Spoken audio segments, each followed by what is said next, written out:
మన దేశంలో అత్యంత ప్రజాదరణ పొందిన తేనీరు త్వరలో ప్రజారోగ్య సాధనంగా మారనుందా? ఈ ప్రశ్నకు అవుననే సమాధానం చెబుతున్నారు national academy of medical sciences కు చెందిన శాస్త్రవేత్తలు.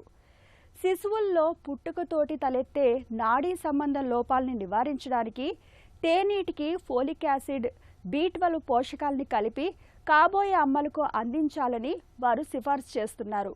బిడ్డలో నాడీ లోపాలని నివారించే తేనీటి ఔషధం గురించిన పూర్తి వివరాలను ఇప్పుడు తెలుసుకుందాం.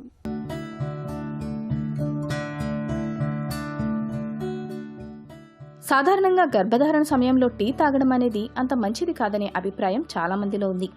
కానీ national academy of medical sciences కు చెందిన నిపుణుల బృందం ఇటీవల చేసిన ఒక వినూత్న సూచన ఇప్పుడు అందరి దృష్టిని ఆకర్షిస్తోంది.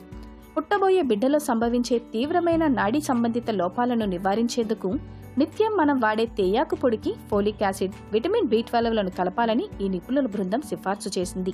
భారతదేశంలో మెజారిటీ మహిళలు పోషకాహార లోపంతో, ముఖ్యంగా ఫోలేట్ మరియు B12 లోపంతో బాధపడుతున్నారు. గర్భం దాల్చిన తొలి వారాల్లోనే పిండం యొక్క మెదడు, వెన్నెముక అభివృద్ధి చెందుతాయి. ఆ సమయంలో ఫోలిక్ యాసిడ్ లోపిస్తే శిశువులో నాడీ లోపాలు తలెత్తే ప్రమాదముంది. అందుకే దేశంలో అత్యధికులు రోజూ తాగే టీని ఇందుకు ఒక అద్భుతమైన మాధ్యమంగా నిపుణులు ఎంచుకున్నారు. తేయాకు పొడిని ఈ విటమిన్లతో ఫోర్టిఫై చేయడం ద్వారా గర్భిణీలు రోజూ తాగే టీ ద్వారానే వారి శరీరానికి అవసరమైన ఫోలిక్ యాసిడ్, B12 సహజంగా అందుతాయి. ఇది పుట్టబోయే బిడ్డ నాడీ వ్యవస్థను బలోపేతం చేయడమే కాకుండా గర్భిణీల్లో రక్తహీనతను కూడా అరికడుతుంది.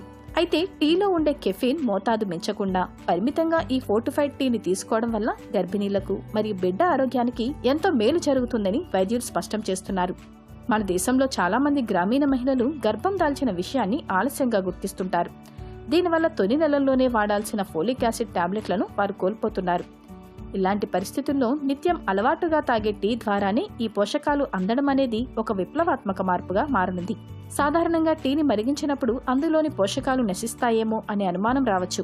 కానీ నిపుణులు సూచించిన ఈ ఫోర్టిఫైడ్ తేయాకు పొడి వేడిని తట్టుకొని పోషకాలను అలాగే ఉంచుతుందని పరిశోధనల్లో తేలింది.